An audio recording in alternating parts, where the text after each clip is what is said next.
గురుగారు, సింహరాశి వారికి ఈ వారం ఎలా ఉంది? సింహరాశి వారికి 2 గ్రహాలు అనుకూలిస్తున్నాయి తల్లి.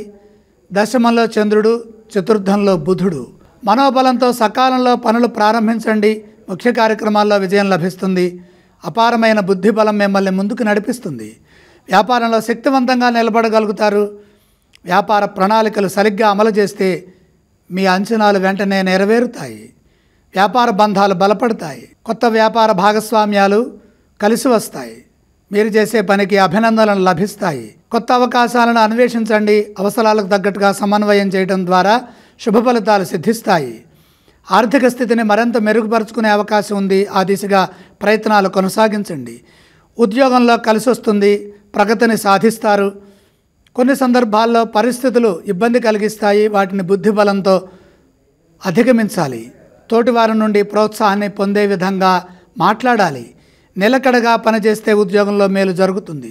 స్వయం కృషితో కృషిని కొనసాగించండి. సింహరాశి వారు ఏ స్తోత్రాలను పఠించాలి? సింహరాశి వారు నవగ్రహ శ్లోకాలు చదువుకోవటం ఉత్తమం. వారు ఏ ఆలయాన్ని సందర్శించాలి? 2 గ్రహాలే అనుకూలిస్తున్నాయి కాబట్టి నవగ్రహాలని దర్శించండి. వారు ఎటువంటి దానాలు చేయాలి? దానాలు అవసరం లేదు.